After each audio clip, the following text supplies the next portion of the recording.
All right, so listen, studies have shown that you can do something and only thing you have to do is increase it by 1% to actually receive a big result, especially in your marriage. So in this episode, we're going to talk about 5 little simple changes that I want you to work on that's going to create a huge transformation in your marriage, and you're going to have a marriage that you absolutely honor and love to be a part of. We're going to talk about that today. Let's get it. People hear our story, they often ask, what happened? What changed?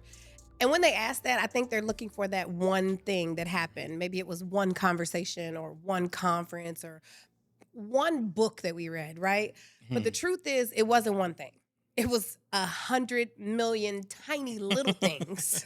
It was little habits. It was small conversations that made a huge impact in the way that we functioned, in the way that we did marriage together, right? So today we're putting those tiny things under the microscope to really hone in on what are some small changes that you can make that can make a lasting impact on your marriage. Let's go. Welcome to another episode of the Work Behind the Vows.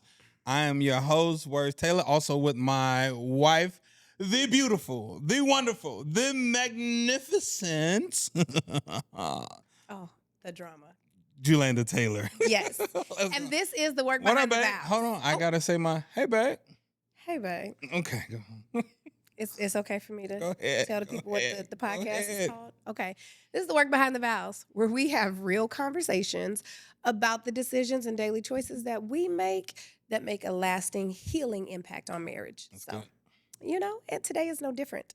We are still in the series, Marriage Under the Microscope. This is going to be our last part of This it. episode 4. This episode 4. Now, listen, if you missed episodes 1 through 3, you need to go back. You need to watch them. They have some jewels in there for you. Some good. The first one we talked about the arguments that weren't even about the argument, right? Yeah. What was the underlying thing? Yeah. The second one, we talked about the positive habits and things that you can do that make a lasting impact on your marriage. Mm-hmm. The third one, we talked about the negative habits and things that you are doing that are creating divisiveness and deception and indecision in your marriage. And this fourth one is no different. Today, we are talking about some of the small, tiny changes that make the biggest difference in your relationship. There you go. Okay, so let's hop into segment 1. Mm-hmm. The change we almost didn't make. Okay? We're going to talk about what was one small adjustment that didn't seem important at the time, but ended up changing everything. Okay. All right. You have something you want to go first on? So I have a lot of little ones. Okay, let's see. But one thing that I will say, because I think we both, when we met, we've always identified as Christians. Yeah. Right? We come from a church background. Yeah. We both have grown and matured in Christ, right? Right. But I think we always had this desire to have God in our family and in our marriage. And so some changes that were really tiny, but that made a lasting impact was us being able to pray together. To pray for one another, to pray with one another, to pray with our kids. Right. Implementing prayer in our family. Yeah, for sure. Has made a huge impact. Yeah. Especially on our kids. Yes.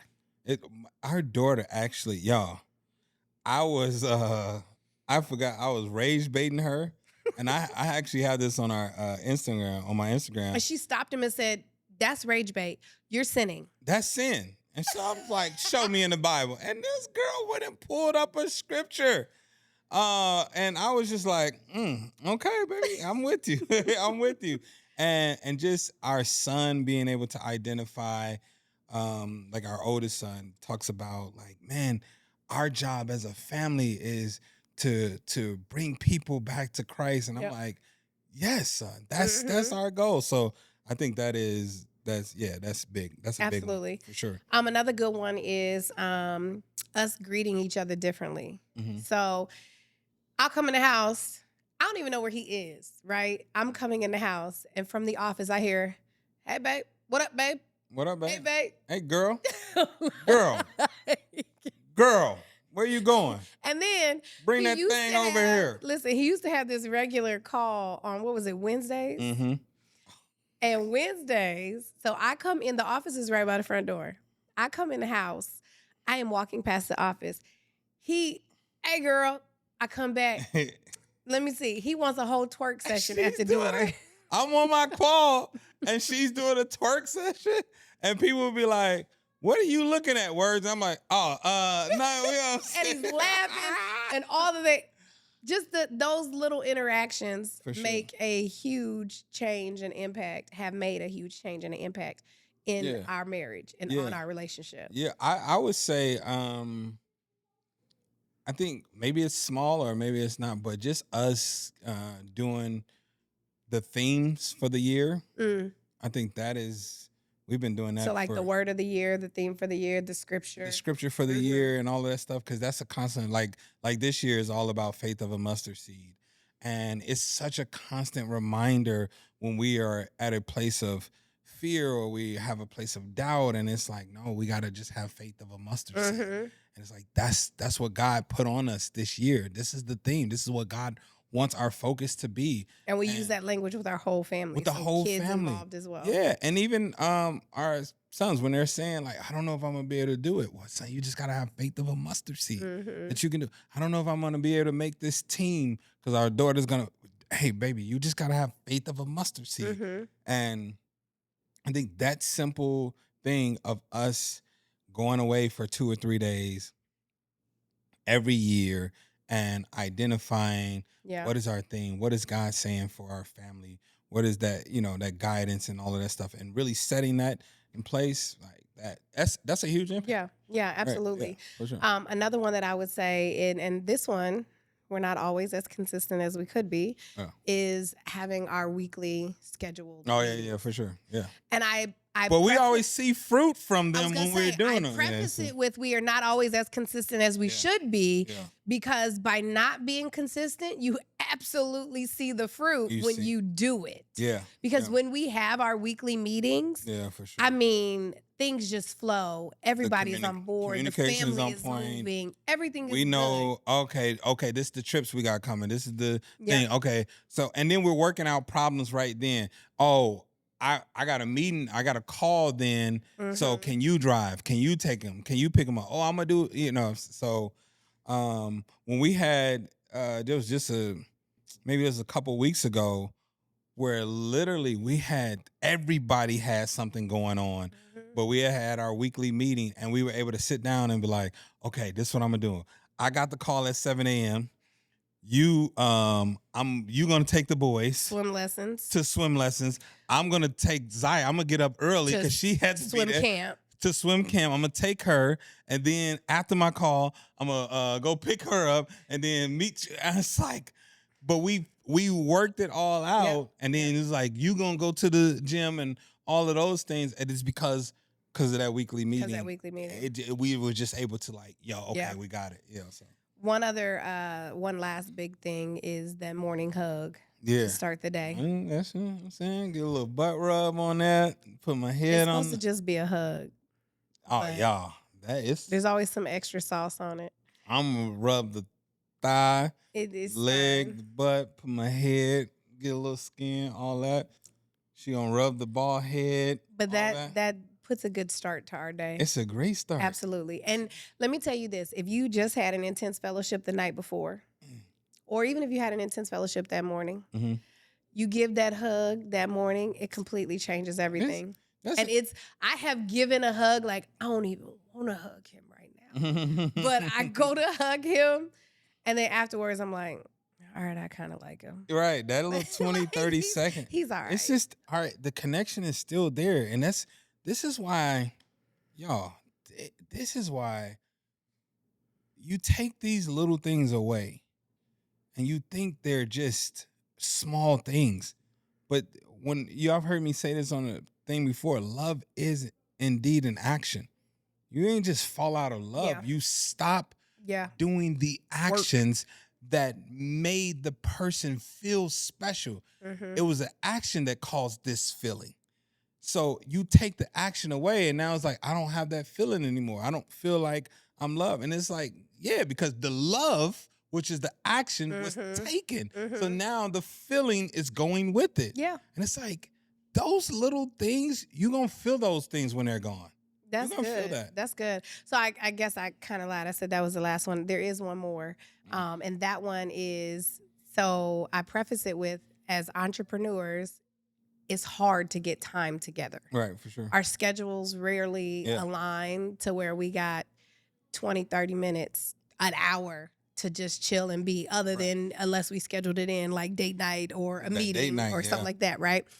So what we had started to do was to be intentional about finding moments that we could have together. Like, hey, the kids go down at this time. We're going to schedule this 15 minutes at this time. Let's meet here and let's do that. Right. Or, hey, we got this show we're trying to watch. You typically is when the kids go down. Right. You put the kids down. We're going to do this here. Or, hey, we haven't connected in such and such a time. How about we go on a lunch date? And we go have lunch together, or we'll go to have a lunch movie or something like that, or we'll go have breakfast coffee and we'll go have a like it's that small thing, that small change of, hey, let's get 5-10 minutes where we can fit it in. Let's do us because we matter. That's good. I also had our friend, like, let me ask y'all, as a married couple, do y'all still tongue kiss? I would want to know this. This might be a good clip to do, because I want to know, like, who out here is still tongue kissing their spouse. And we were talking about this in the chat, and we were like, you remember when we first started dating and all that stuff? Did. My tongue was all down in your gums and everything. Mm-hmm. It was gross then, but yeah. Is that gross now? Or is that It's always been gross. I think when you think, listen, I tongue kiss, I don't have a problem with it. But when you think about what's really happening, like that exchange of juices, like, it's so intimate though. It's very intimate. It's very intimate. It's still gross. Girl, everything you ate today is coming in. Get this tongue down your throat, girl. But we do tongue kiss. We do. It's not every day. No, it's not every day. It's not every day. Or like, are y'all still just out here pecking? Or like, what are y'all doing? This is the thing. Who's still doing it? My husband, when I, wanna make him feel like I'm putting a little extra spice in, I'm like, I'm a tongue kisser. Oh, we know this is. It's the little things. Listen, I am a romantic. Yeah. Okay. I know that everybody on the outside sees like this very assertive or aggressive. Like, I've been told that a lot. With my wife, I'm able to just be soft and a romantic. When we was what was the movie? Which one? Oh, any of them. Like The Devil Wears Prada. Devil Wears Prada. 27 Dresses. 27 Dresses. Sex in the City. What? I'll be sister. I was mad she watched not Sisters, the one with old girl. The Devil Wears Prada? No. What was the show with all the black girls? Oh, Harlem. I said, you gonna watch season 3 without me? Like, cause that's me, y'all. Like, I am a romantic, so I still love those things. I still love cuddling and kissing, things like that. So, yeah. And the thing about these things that we're sharing with y'all is, like, none of these things are expensive, and all of them take less than 5 minutes. But the value of them, they're no cost, but they're so valuable. Absolutely.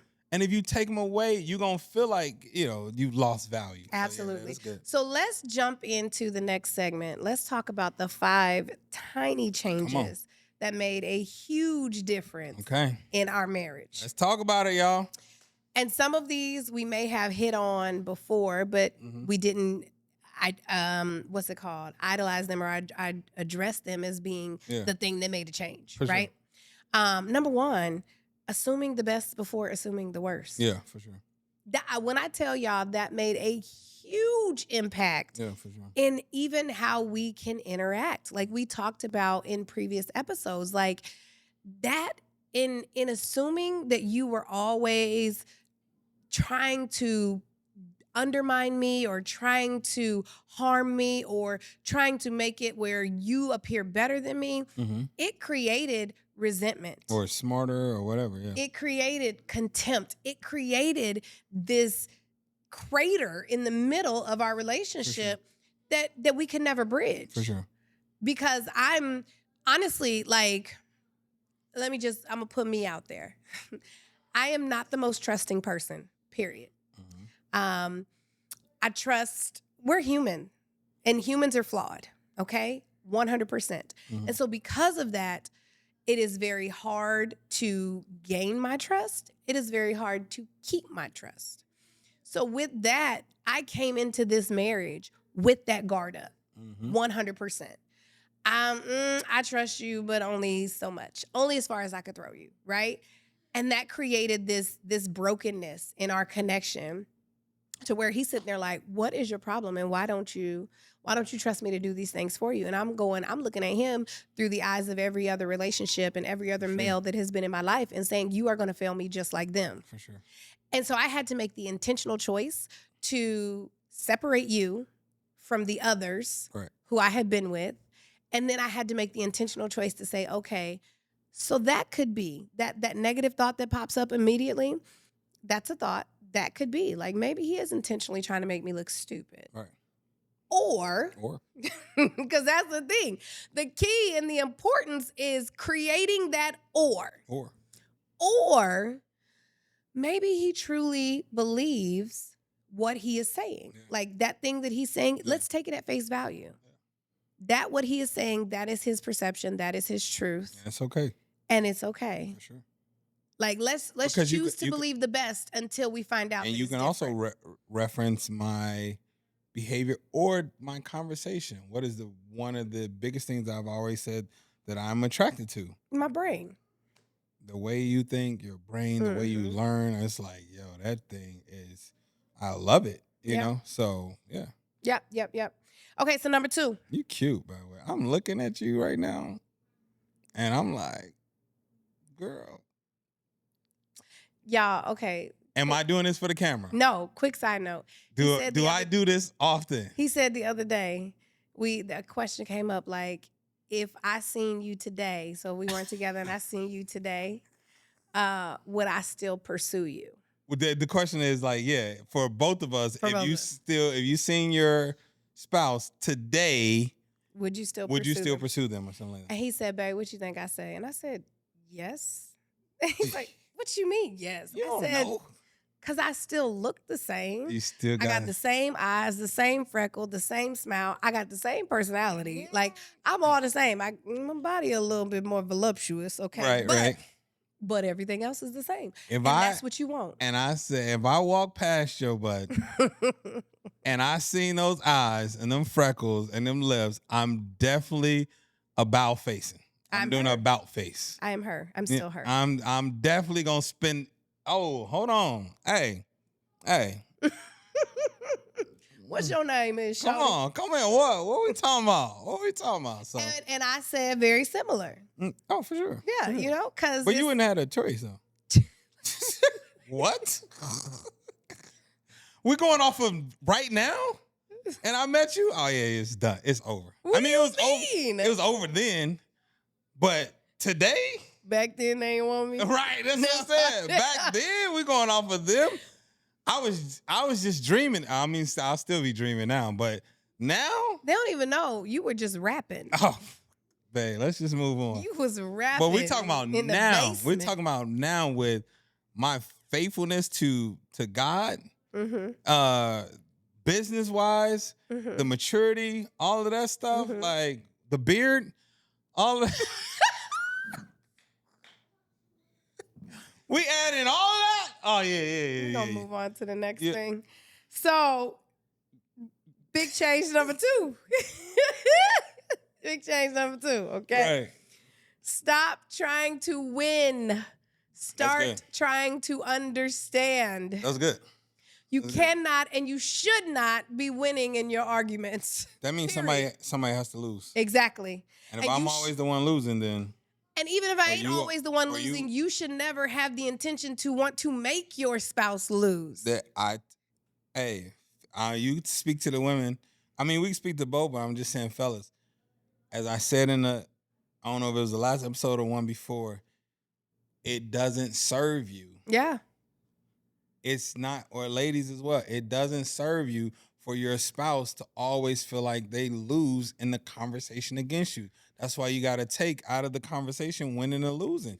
Yeah. It's not when it's time to activate and you're wondering like, what is wrong with you? Why we need to be moving, we need to be executing. No, it's because you spent all that time tearing them down. You spent all that time tearing them down.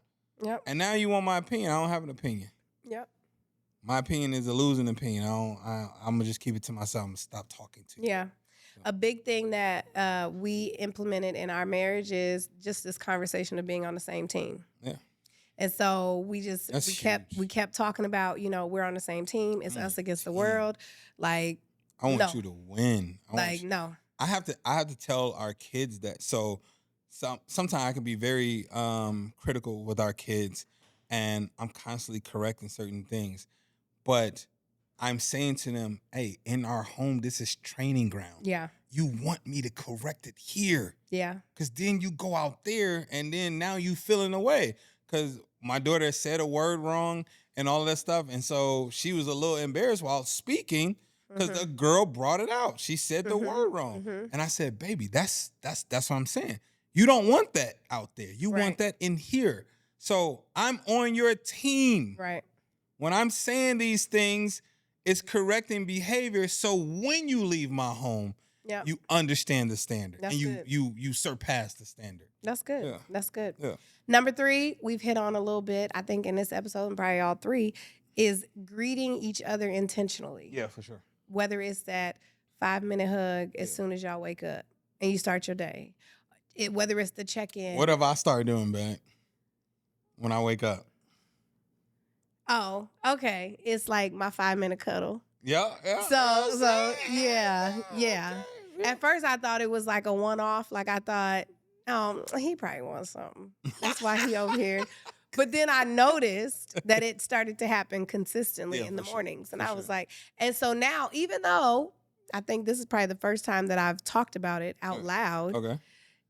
there has been a morning that it hasn't happened. And I've actually been like, well, why he ain't cuddled me in like I'm inside thinking about it. Because I pay attention. Like I'm like, why haven't you cuddled me? Yeah. Or like how he used to, every time I hated when he would walk by and hit my butt. First of all, because he's hitting hard. That's another thing. Because it's a lot of whatever. It's a lot. But he's walking by, he's hitting hard. And I'm like, it's a lot going on. Stop hitting my butt. Okay. Right? And so, but then like he had started to do it lighter or whatnot, and then all of a sudden he just stopped. Right. And I was like, you don't even hit my butt no more. It's like, you said stop. So it's just being intentional about that connection and those greetings. Like be it, but like I said, first thing in the morning or just a midday check-in or whatever, but being intentional about greeting each other and having time to just connect. That's number 3.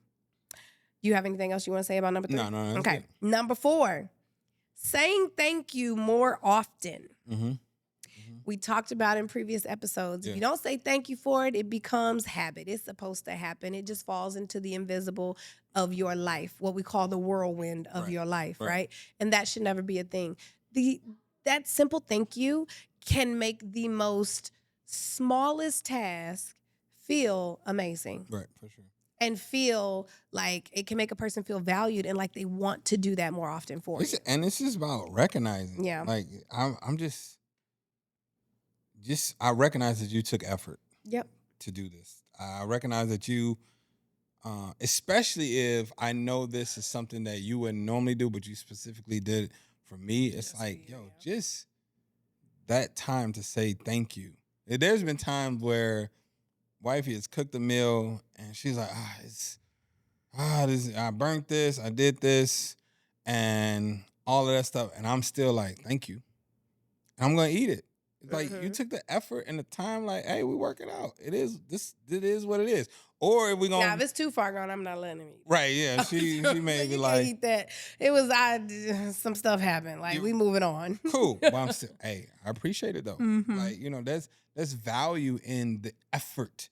Absolutely. Well, I think in marriage, it's like that is something that is lost. It's at least acknowledging the effort, the attempt, the I think we do this often, where it's like, I saw you. I see what you're doing, babe. I see what you're doing. I noticed that. Okay. Good deal. Yeah. So. And number 5 is the whole reason for the podcast, right? Is how everything started. Reconciliation. Repair quickly. Do not let the hurts sit around. Yes. Live a life and have a marriage of reconciliation. That's it. Be willing to quickly reconnect with your spouse. Be willing to quickly reconnect your marriage, your home with your kids. Set that standard. Otherwise, that's what you want to do. You leave a foothold. Absolutely. Think of it like this. There's a door, and your reconciliation is the thing that gets to close the door, and you get to lock it. However, the longer that you stay outside of reconciliation, the door is open. So whatever wants to enter has the free pass and can reign and enter. So if it's lust, that's what that can enter. Pornography can enter. If it's other men or other women, can enter. If it's thoughts, it can enter. If it's a friend that is has negative thoughts, girl, I don't know why you got married in the first place, or bruh, I don't know why you even do the marriage thing. That's why all of that now has the power to enter, and it can wreak havoc. Comparison begins to enter. Envy begins to enter.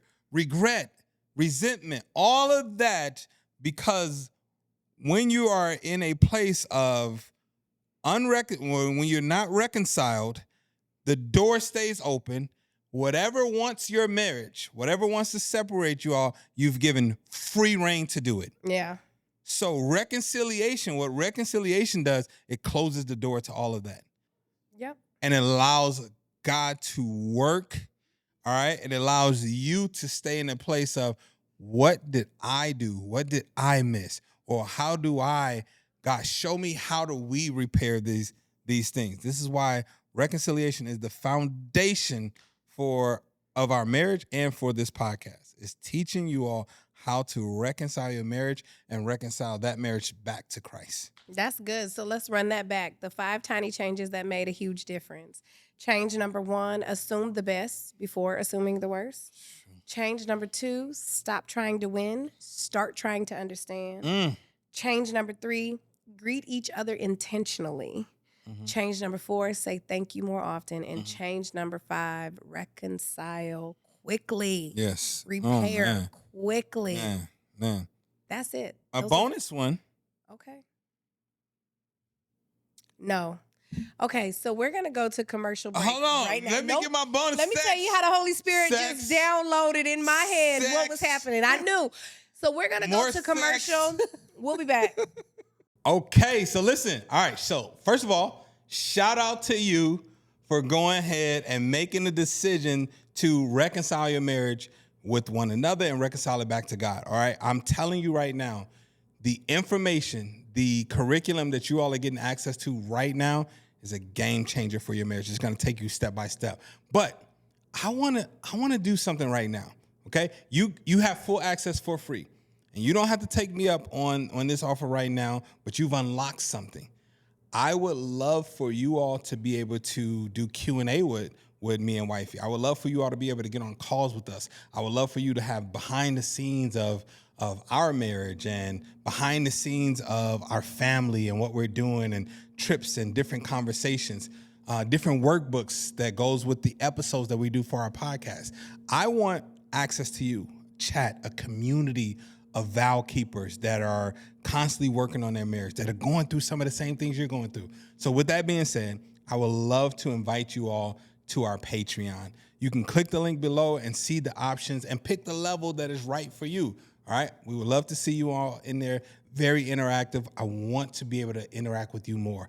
All right. Our mission, our goal is, I want us to get 100,000 married couples to reconcile their marriages back to God, to reconcile their marriage. We're going to build an army of vow keepers, right? And we're going to show people what the power of two can do. We're going to show people how strong marriages are and the covenants that we've made with one another. So we want you to be a part of that. Click the link below, join our Patreon, and we'll see you in the community. Let's go. Salute. Hey, and we are back after that word from our sponsors. Okay, that sponsor was my husband. Did you see it was us? Did you see him? I'm gonna do an ad for y'all so I could be the ad too. You want to do an ad? I'm gonna do an ad. Okay. Okay, because I'm in front of the camera and stuff now. I'm a whole content creator. Oh so, yes, but we just got done talking about the 5 tiny changes. Mm-hmm. I hope you took notes. You got those things down. We are going to now talk about, listen, y'all know if you've been here for any length of time, you know that we have real conversations. That's in the beginning. That's what I say every time. Real conversation. Real conversation. So we're going to dive in deep. We're going to have a real conversation, and I'm calling it the Small Change Challenge. Okay? And we are going to ask each other what's one tiny change we'd love to see from the other. Okay? There are some rules, though. Okay. No criticism. No defending. Only curiosity. Okay. Okay? The change should be small, specific, and realistic. Okay. Okay? You already got because you're eager, like you already got something. I mean. Okay. Well, what do they say? We listen and we don't judge. Okay. I'm ready. So mine would be being slow to anger. Not just with me. I think you've definitely done like a great job with our interactions, but I'm saying bringing that to other parts of your life as well. Being slow to anger. Kids with the community things that you're doing, with the interactions with camps and all of these other interactions, truly being slow to anger and identifying more positive things in your day. Well, you just want me to be Jesus. I just gotta wake up tomorrow as Jesus. This is you criticizing. You accept it. Okay. You can only. Do you want to inquire about anything? You can only inquire. Sister Mary Julanda. Okay. That's who I am. Starting tomorrow. Sister Mary Julanda. Okay. Did you hear me? Did you receive it? I heard you. Being slow to anger. Okay. And there's a positive. Okay, there we go. Okay. Mm-hmm. Okay. I'm putting a pause in between so I can That's crazy. fully get it downloaded. Pause is crazy. Yeah. I'm not even doing it. So what do you mean? That pause is crazy. I just needed a clear separation between the call to be like Christ and what I'm about to say to you. Okay, cool. Okay, so my thing for you, this one tiny change, because that was kind of big. That wasn't tiny. Being slow, that's like I need you to consecrate yourself every day and read your word. Like that's so big. Like it's not small. Okay, anyway. Okay. My one tiny change that I have for you is to I'm just gonna say it all, but I might have to whittle it down. Oh my goodness. Okay. What I need you to do is to be more diligent with scheduling your time, with having set hours for work, set hours for family. Set hours for work, set hours for family, and honoring those things. Oh my God. When you say... She want me to live off a calendar, Lord. She want me to be a calendar man. Hey, everybody, I'm calendar man. So when you say... Hey, what are you doing on Friday? Let me check my calendar, man. Looks like I got, at 3 o'clock, I got... That's exactly what I want. I know that's what you want. I want you to actually review the calendar. So I No, guess I got you, babe. I got you. the work behind the vows, you realize the work is still being done. Okay? Because clearly, I ain't about to be Sister Mary Julanda out here. Calendar man.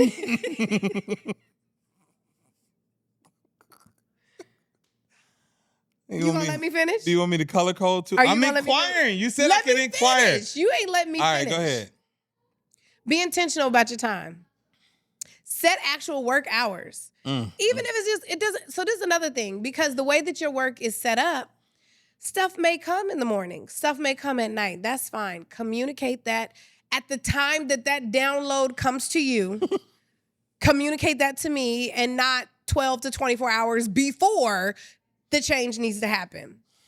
But in that, when I'm saying set your hours as well, is like, is it possible to, if you can't set work hours during Monday through Friday, can we say we won't work on Saturday and Sunday? Like, I typically don't work on Saturday and Sunday. Let's be intentional. Unless I'm trying to get ahead on some stuff. Unless there's an exception to every rule. That's all I'm saying. I would just like more intentionality with your time. Okay? Okay. Are you taking the pause? Because that's the pause that I took with Sister Mary Julanda. This is not small. I don't know if you said it was small. It's very small.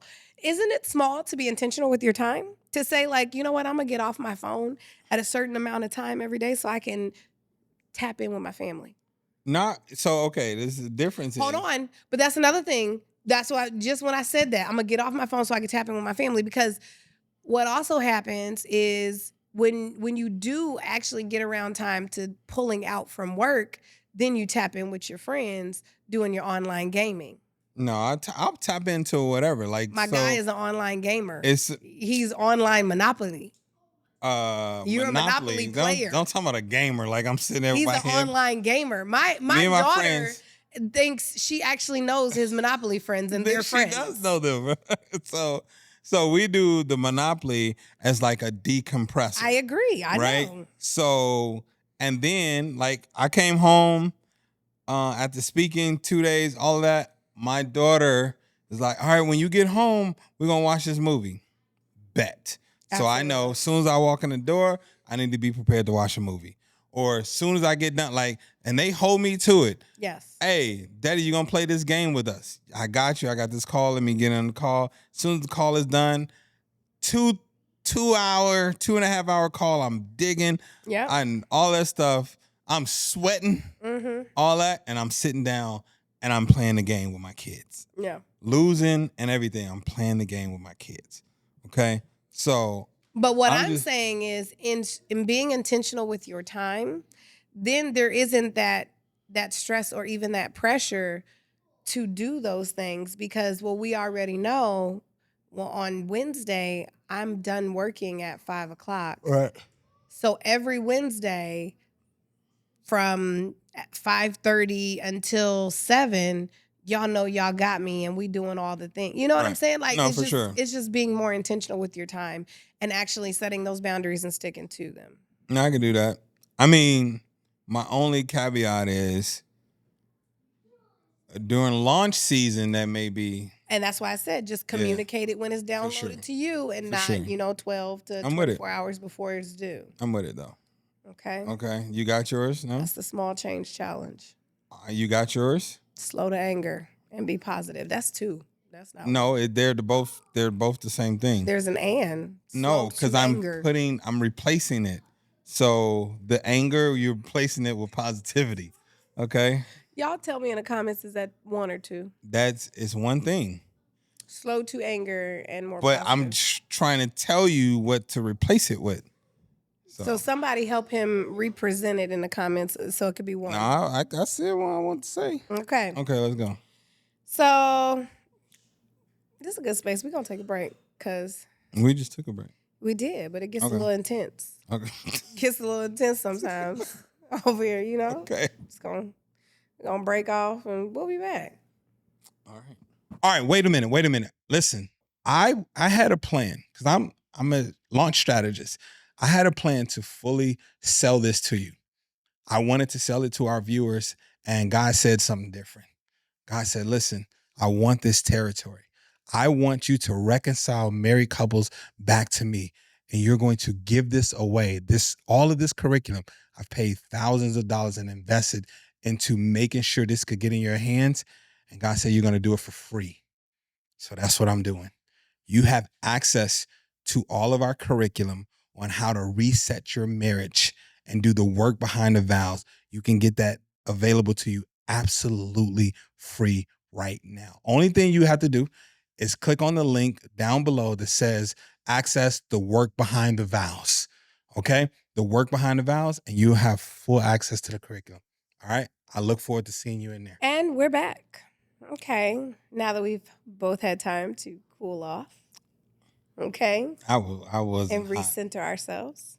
He talked about he was just singing, I'm calendar man. Like, I wasn't hot though, but I'm just saying. You weren't cold. Calendar man. Exactly. Look, in the sky, it's a bird. It's a plane. Come back. No, it's calendar man. Come back. Come back. Just come back. Come back to me. Oh, goodness. So we're going to do our final takeaways for this episode. This episode has been What's your packed. skill set words? Oh, I can fill up a calendar. No, he can't.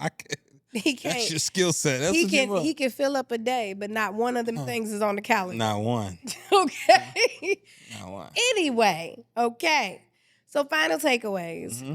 Mine, I would take, because this episode, while it may be a little shorter, it's definitely jam-packed with stuff. For sure. I would say, I think that a lot of times we wait for the perfect moment to change our marriage, right? That perfect, or even not even the perfect moment, but that perfect thing, right? It may be, if this thing comes, it could just be perfect. We can make it happen. But really, it's that next moment. It's that next conversation, that next hug, the next apology, that next thing for sure. that could really be the beginning to changing your marriage. Yeah. And so let's be intentional about the next thing. That's good. That's my final takeaway. Do you have something? Do you want to tell everybody to use their calendars? Because that could help. That's a great takeaway. Fellas, let's start using our calendars. All right? Yeah. Just go ahead and just put, at least start putting in the reoccurring things. The things that you know that you're going to be there. Put it on your calendars. Okay, I'm not going to jump back into a new conversation. But let me say, there was a period, my husband has never Now we're talking about never. consistently put stuff on our calendar. But there was a period where he had his assistant put his stuff on our calendar. Do you remember that? I'm like, but I need you. I keep putting it on the calendar. But he had her put everything on the calendar. And something happened, like with the email or something. And so now she doesn't have that access anymore. And so now we're back to nothing being. Well, that's all I was going to do now. Now you said it. I was just like, okay, cool. That just reminded me that I'll start sending her an audio on Sundays and be like, yo, here's everything I have for the week. Can you please put this on the calendar under this color so that my wife can see it? I have to truly evaluate what's my desired outcome. Because No. Because it was one tiny change I need from you. Yeah. And is that a change that you're making? Yes. Or it a is change that it's a change I'm making. Someone else to make for you? No, I'm making the change by making sure to send her the message, and so that it can be on my calendar. Okay. As long as it's on there. That's the thing. I'm a delegator. And that's the thing. I have to ask. I'll say, okay, babe, do you want to see me do this, or you just want it done? That's what I said. I gotta evaluate my desired outcome. Because I'm not. I don't need to spend time doing this. I have to evaluate my desired outcome. The desired income is you want. My desired income. I mean, I got that too. I am constantly evaluating that. What desired outcome is that you want it on the calendar? Income. You want it on the calendar. All right, so let's go. So the one challenge I want y'all to do for this next 7 days is the 7-day microscope challenge, okay? Each spouse chooses one tiny change. Don't take our changes as examples because I don't know like how tiny those are tiny changes. That change that you are choosing is not for the other person, though. It is a change that you are choosing because you deem that as being a change that needs to happen, right? For yourself. But let me give you examples of what those changes could be. So you'll make that decision of the change, and then after 7 days of doing that change, talk to your spouse about the change that you made. Let's see if they identify, notice the change and its impact. But examples of those changes could be things like putting your phone down when they come to talk to you, or taking phones out of your room, period, or saying thank you, or implementing hugs, or asking a question instead of making an assumption, or praying together, assuming the best, laughing more, whatever it may be. We talked about a lot of them. Go back and listen to the episodes from this series. But choose that one change. That one change impacts them, absolutely, right? And it's going to positively impact them. But you aren't making that change for them. You're making the change to identify for yourself. This is one thing that I commit to doing in my marriage. That's good. Right? Take ownership. So as we wrap up the Marriage Under a Microscope series, It's a good series. we hope you loved it. We hope that you were able to see some things and really put your own relationship under the microscope and see areas where there could be cultivation, there could be growth, there could be learning, there could be reconciliation, right? See areas where you can resolve to do better. Let's go. Till the next series. We'll see you.